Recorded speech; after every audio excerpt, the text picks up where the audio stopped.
क्या आपको मालूम है कि वेंटिलेटर्स के ऊपर मरे हुए लोगों को रखकर पाकिस्तान में सिर्फ और सिर्फ पैसे बनाए जा रहे हैं? क्या आपको ये मालूम है कि डॉक्टर्स फैमिली वेकेशंस के ऊपर जा रहे हैं और वो वेकेशंस वो फार्मास्यूटिकल कंपनी स्पॉन्सर कर रही हैं जिनकी आप और मैं दवाइयाँ खाते हैं? क्या आपको उन टेस्टों के ऊपर कमीशंस के बारे में मालूम है जो डॉक्टर्स खाते हैं और हम टेस्ट करवाते हैं जाकर अपनी जेबें कटवा कर?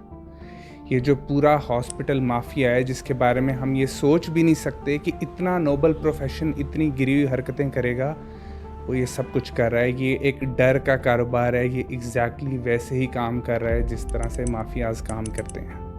कुछ दिनों पहले मुझे एक छोटा सा दाना निकला। मैं हॉस्पिटल्स के टॉपिक के ऊपर काम भी कर रहा था, तो मैंने सोचा मैं हॉस्पिटल जाता हूँ और डॉक्टर को दिखाता हूँ।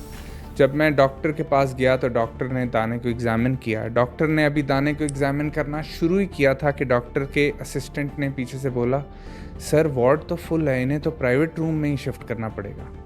तो डॉक्टर भी थोड़ा सा चौंक गया क्योंकि डॉक्टर ने ये समझ लिया था कि ये इसने गलत जगह बोल दिया है।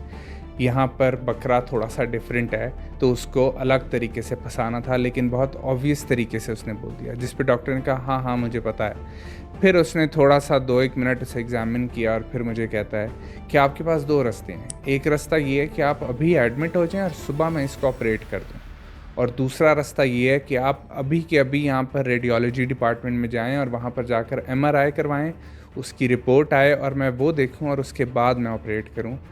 फैसला आपके हाथ में है। मैंने कहा ऑपरेशन के अलावा इसका कोई हल नहीं है? उन्होंने कहा नहीं नहीं, ये ऑपरेट करके ही निकलेगा क्योंकि इसके अंदर कोई चीज़ है जो कि हमें निकालनी पड़ेगी, जबकि ऐसा कुछ भी नहीं था। खैर, मैं वहाँ से डॉक्टर ने 5-7 दवाइयाँ लिख कर दी 10 दिनों की।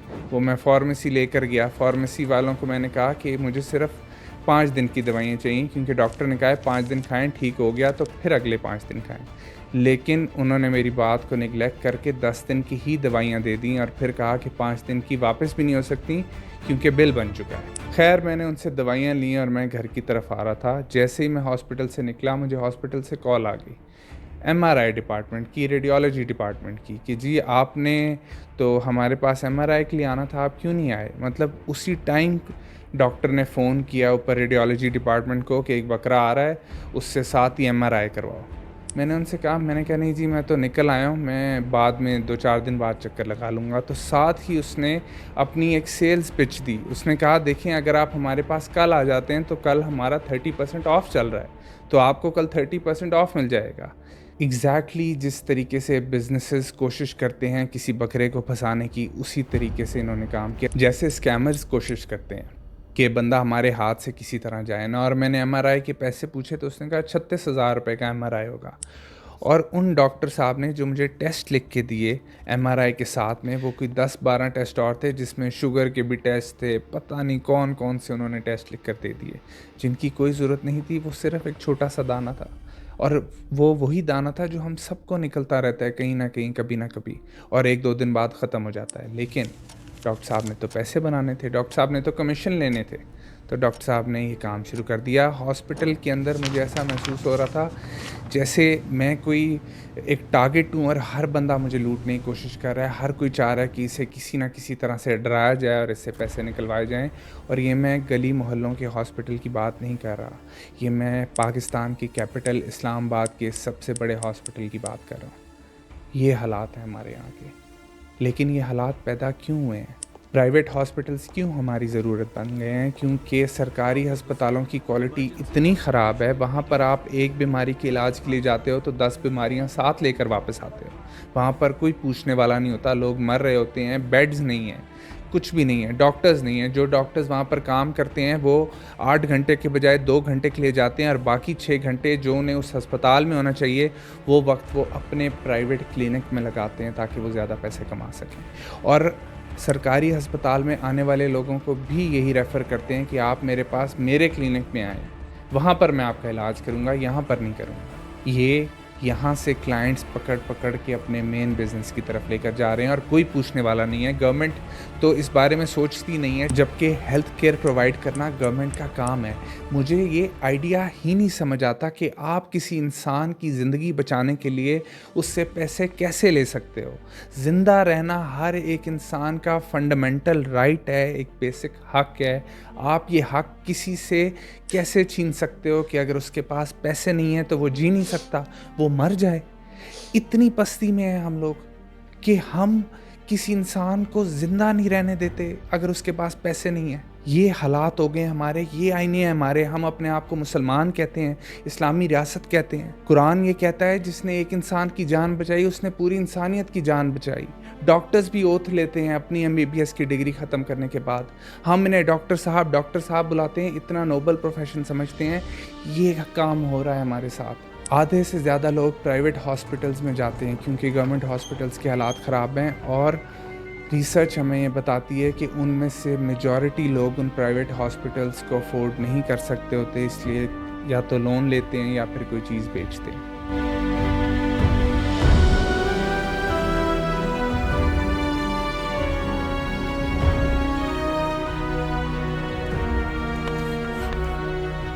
अब ये हॉस्पिटल्स जो कि एक मनी मेकिंग मशीन है, ये काम किस तरीके से कर रहे हैं। हम यहाँ पर तमाम डॉक्टर्स या तमाम नर्सेज की बात नहीं कर रहे, हम उस चंक की बात कर रहे हैं जो कि करप्ट हैं और जो कि मेजॉरिटी हैं आज के ज़माने में। बहुत सारे डॉक्टर्स इस तरह के हैं जिन्होंने अपनी पूरी ज़िंदगी इसी काम में लगा दी, लोगों की खिदमत करने में, लोगों की ज़िंदगियाँ बचाने में। लेकिन आजकल काली भेड़ें इस प्रोफेशन में मेजॉरिटी में हैं। अब ये काली भेड़ें और ये हॉस्पिटल्स काम किस तरीके से करते हैं। एक तो जैसे ही पेशेंट हॉस्पिटल में पहुंचता है उसको 7, 8, 10 टेस्ट लिख कर दे दिए जाते हैं, उसका थॉरो एग्जामिनेशन होता ही नहीं है। यही कहा जाता है कि ये टेस्ट करवा के आओ फिर ठीक से देख पाएंगे, और वो टेस्ट और एग्जामिनेशन करवाने से पहले ही डॉक्टर की फ़ीस कटवानी पड़ती है, वरना उसके अलावा आपको कोई नहीं देखेगा, चाहे आप मरते मर जाएं। फिर अक्सर व बेशतर आपको फौरी एडमिट करने की बात की जाती है, और उस एडमिशन के बाद हर दफ़ा जो नया एक ड्यूटी डॉक्टर आता है वो नए टेस्ट लिख कर देता है, और हर दफ़ा आप उसी अकाउंट्स डिपार्टमेंट के पास जाते हैं और वो अकाउंट्स डिपार्टमेंट भी आपको कहता है कि कार्ड मशीन नहीं चल रही, कैश ही दे दें ताकि रिकॉर्ड्स को छुपाया जा सके। फिर आप ये भी देखेंगे जब भी आपको एडमिट किया जाएगा वो शाम को या रात को एडमिट किया जाएगा, और जब भी डिस्चार्ज किया जाएगा वो बाद दोपहर किया जाएगा ताकि आपसे ज़्यादा दिनों के पैसे चार्ज कर सकें। आप सुबह फ्री हो गए होंगे लेकिन बिल आपके पास दोपहर को या शाम को आएगा, या फिर कहा यह जाएगा कि डॉक्टर आकर आपका फाइनल एग्जामिनेशन करेंगे, उसके बाद आपको डिस्चार्ज कर सकते हैं, और वो डॉक्टर बाद दोपहर आता है ताकि नेक्स्ट डे चार्ज हो सके, नेक्स्ट डे के पैसे ले सकें वो आपसे। फिर रूम अपग्रेड करने के ऊपर प्रेशर दिया जाता है कि वार्ड तो फुल है, वार्ड तो फुल है, आप प्राइवेट रूम ही लें, और वो प्राइवेट रूम पाकिस्तान के महंगे से महंगे 5 स्टार होटल से भी ज़्यादा महंगा होता है। उसके खाने के पैसे, वहाँ रहने के पैसे, इतने ज़्यादा पैसे जैसे पता नहीं किस आलीशान महल में रखा जा रहा है, जबकि वो एक गंदा सा कमरा होता है और उसमें कुछ भी नहीं होता, जहाँ पर नर्सें मुंह बना के आ रही हैं, कोई पूछने वाला नहीं है। खुद पेशेंट के जो केयर टेकर्स होते हैं वो भाग भाग के जाके बुला रहे हैं, जी ये कर दें, बेडशीटें बदल दें, फलाना कर दें, ये कर दें। ये हालात हैं। फिर आप प्राइवेट रूम्स वालों के खाने का बिल ज़रूर चेक करें।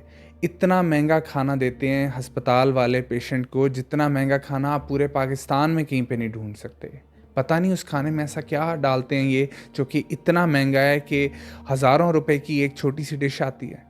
फिर दवाइयों के बारे में कहते हैं कि दवाइयाँ अस्पताल के बाहर से नहीं आ सकती, उसी हॉस्पिटल से लेना लाजमी है। जिस तरह से स्कूल्स करते हैं कि किताबें हमारी बताई हुई दुकान से ही लेनी है, या फिर यूनिफॉर्म हमारी बताई हुई दुकान से ही लेना है, उसी तरीके से ही हॉस्पिटल्स ये काम करते हैं। फिर हॉस्पिटल्स या डॉक्टर्स आपको ब्रांडेड दवाइयाँ लिख कर देते हैं, आपको फार्मूला नहीं लिख कर देंगे, स्पेसिफिक दवाई का नाम लिख कर देंगे, और वो भी कहेंगे ये सिर्फ हमारी फार्मेसी से ही मिलेगी, क्योंकि उन दवाइयों के ऊपर कमीशंस खाए जाते हैं। फिर अगर आप इन्हें प्रिस्क्रिप्शन वो भी दें जिसके ऊपर जेनेरिक दवाई लिखी गई है, फिर भी फार्मेसी वाले आपको प्रीमियम ब्रांड की वो वाली दवाई देंगे, कोई सादे वाली नहीं देंगे, जबकि फार्मूलाज दोनों के सेम है, असर दोनों का सेम है, लेकिन सिर्फ पैसे बनाने होते हैं। फिर अस्पतालों वाले जो स्टंट लोगों को डालते हैं उसकी पैकेजिंग कभी नहीं दिखाते, ये नहीं दिखाते कौन सी कंपनी का है, कहाँ का है, लेकिन पैसे चार्ज ये ब्रांडेड स्टंट्स वाले करते हैं। फिर अगर आपको एक छोटा सा टीका भी लगना है तो वो एक पूरा का पूरा प्रोसीजर है, उसमें प्रोसीजर कॉस्ट है, नर्सिंग की कॉस्ट है, उसमें लाइन लगी हुई है इक्विपमेंट्स की, इतने ग्लव्स इस्तेमाल हुए, इतनी कैप्स इस्तेमाल हुई, इतनी सिरिंजेस इस्तेमाल हुई, और हर चीज़ आपको ओवर चार्ज की जाती है, स्पेशली अगर आप वहाँ पर एडमिट हैं। फिर अगर आपके ऊपर 4 ग्लव्स इस्तेमाल हुए हैं तो बिल के अंदर 24 ग्लव्स लिखे होंगे। हर चीज़ को ज़्यादा लिखा जाता है, एक तो पैसे ज़्यादा लिखते हैं, ऊपर से क्वांटिटी भी ज़्यादा लिखते हैं। फिर हर पेशेंट को ये वेंटिलेटर के ऊपर डाल देते हैं। जिस पेशेंट का इन्हें पता हो कि ये मरने वाला है उसको वेंटिलेटर सजेस्ट कर देते हैं। बंदा मर गया होता है उसे 4-4, 6-6 दिन, हफ्ता वेंटिलेटर पर डाल के रखते हैं। इन्हें शर्म नहीं आती कि उनके घर वाले बाहर बैठे पल पल इस परेशानी में होते हैं कि हमारा बंदा बचेगा या मरेगा, जबकि डॉक्टर्स को पता होता है कि पेशेंट मर चुका है, लेकिन सिर्फ पैसा बनाना होता है, इसलिए रखा जाता है उन्हें हफ्ता वेंटिलेटर्स के ऊपर। फिर जब भी कंसल्टेंट्स का राउंड होना होता है तो आपको एमओ आकर देखकर चला जाता है, लेकिन पैसे जो बिल में चार्ज होते हैं वो कंसल्टेंट फ़ी चार्ज होती है। फिर अगर आपका कोई बच्चा पैदा हुआ है किसी अस्पताल में तो उसको 12 से 24 घंटे के लिए मॉनिटरिंग के लिए रख लेते हैं, और उसके इतने ज़्यादा पैसे बना देते हैं, जबकि इन्हें पता होता है कि बच्चा बिल्कुल ठीक है, लेकिन कहेंगे नहीं अंडर ऑब्जर्वेशन रखना पड़ेगा सेफ्टी के लिए, ये होगा वो होगा। फिर उसके बाद हर प्रेग्नेंट औरत को ये सी सेक्शन रेकमेंड कर देते हैं। नॉर्मल डिलीवरीज़ की तरफ जाते ही नहीं है, क्योंकि सी सेक्शन के अंदर पैसे बनते हैं, नॉर्मल डिलीवरीज़ में उतने पैसे नहीं बनते। पाकिस्तान के अंदर प्राइवेट हॉस्पिटल्स में 38% सी सेक्शन सजेस्ट किया जा रहा है, जबकि इंटरनेशनल रिपोर्ट से कहती हैं कि अगर हॉस्पिटल्स के अंदर 14 या 15% से ज़्यादा सी सेक्शन एडवाइज़ किया जाए, इसका मतलब है कहीं ना कहीं करप्शन हो रही है। फिर ये जो बहुत सारे आपको टेस्ट लिख देते हैं, सीटी स्कैन लिख देते हैं, एमआरआई लिख देते हैं कि just on the safe side आप ये करवा लें, वो सेफ साइड में इनको कोई ज़रूरत नहीं होती, ये पढ़ते भी नहीं है वो वाली रिपोर्ट्स, ये सिर्फ और सिर्फ पैसे बनाना चाहते। और अगर आप किसी कंपनी के पैनल के ऊपर हैं फिर तो डॉक्टर्स वो आपका रगड़ा लगाएंगे, जब तक आपका पूरा वो मेडिकल का बजट ये इस्तेमाल ना कर लें तब तक ये आपकी जान नहीं छोड़ेंगे। फिर पार्किंग टिकट से लेकर अंदर आने तक हर जगह पर आपको पैसे देने पड़ते हैं, और अंदर हर बंदा टिप मांग रहा होता है। हर कोई आकर जैसे ही आपको कोई देखे कि आप परेशानी में हैं, साथ ही आकर वो कहेंगे अल्लाह आपकी परेशानी दूर करे, अल्लाह सेहत दे, क्योंकि उन्हें पता है कि इस टाइम आप मुश्किल में हैं और आप उन्हें पैसे दे देंगे। पूरा अस्पताल मांग रहा होता है, हर नर्स मांग रही होती है, हर बाथरूम साफ़ करने वाला मांग रहा होता है, हर बंदा जो वहाँ पर फिर रहा होता है, अस्पताल का स्टाफ, वो आपसे टिप मांग रहा होता है। और ये सारा कुछ आजकल हर बड़े अस्पताल में हो रहा है। अस्पतालों में अगर ये सब कुछ होगा तो आम लोग कहाँ जाएंगे, किसके पास जाएंगे अपनी ज़िंदगी बचाने के लिए? अगर किसी इंसान का कोई प्यारा बीमार हो जाए तो उसकी ज़िंदगी तबाह कर देते हैं। ये जब तक उसका एक एक रुपया इनके पास ना आ जाए ये छोड़ते नहीं हैं, क्योंकि इन्हें पता होता है कि आम लोग नहीं जानते मेडिकल प्रोसीजर्स क्या होते हैं। आम लोग इस वक्त परेशान हैं, इस वक्त उनकी आंखें बंद हैं, वो सिर्फ अपने प्यारे की खैर मांगते हैं, और वो खैर इतनी महंगी मिलती है कि वो बंदा तो बच जाता है, लेकिन उसके पीछे जो पूरा ख़ानदान है वो गुर्बत से मर जाता है। अब आप रेड फ्लैग्स देख कैसे सकते हैं कि कौन सा अस्पताल आपसे सिर्फ पैसे लेने के चक्करों में है और कौन सा अस्पताल या कौन सा डॉक्टर जेन्युइन इलाज कर रहा है? एक तो अगर आपको फौरी टेस्टों के पीछे लगा दिया जाए, आपका एग्जामिनेशन अभी हुआ ही नहीं है ठीक से, तो ये एक बहुत बड़ा रेड फ्लैग है।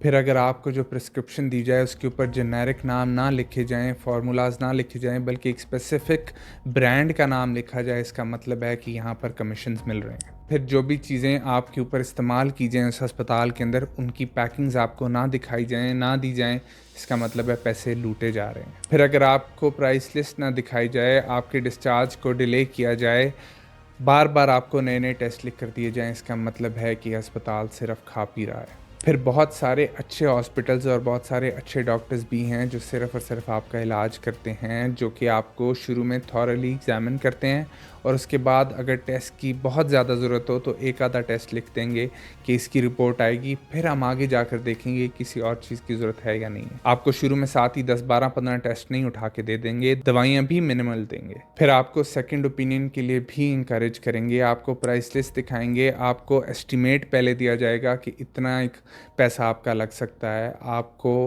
कहीं पर भी ऐसा नहीं लगेगा कि आपके साथ स्कैम हो रहा है। फिर आपको क्लियर होम केयर प्लान दिया जाएगा कि आपने घर में जाकर ये एहतियातें करनी है, और अगर फिर भी फ़लानी चीज़ होती है तब आपने सिर्फ आना है, अदरवाइज़ आपने नहीं आना। तो आप इन चीज़ों को ग्रीन फ्लैग समझ सकते हैं।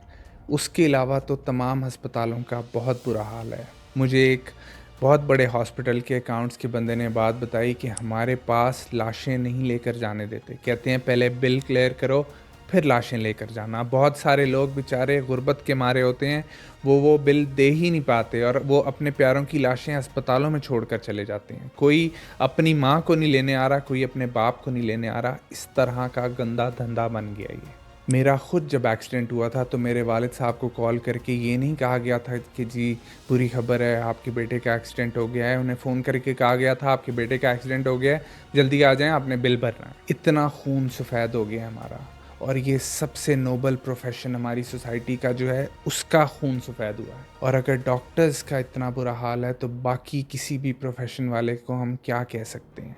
किसी और पे हम उंगली कैसे उठा सकते हैं? जब इस प्रोफेशन का ये हाल है, जब ज़िंदगियां बचाने वाले इस तरह के ज़ालिम हो गए हों, ऐसे जल्लाद हो गए हों, तो आप किसी और से अच्छे की उम्मीद ना ही रखें तो बेहतर है। अगर आप एजुकेशन सिस्टम के हालात भी जानना चाहते हैं तो ये महफ़िल ज़रूर देखें।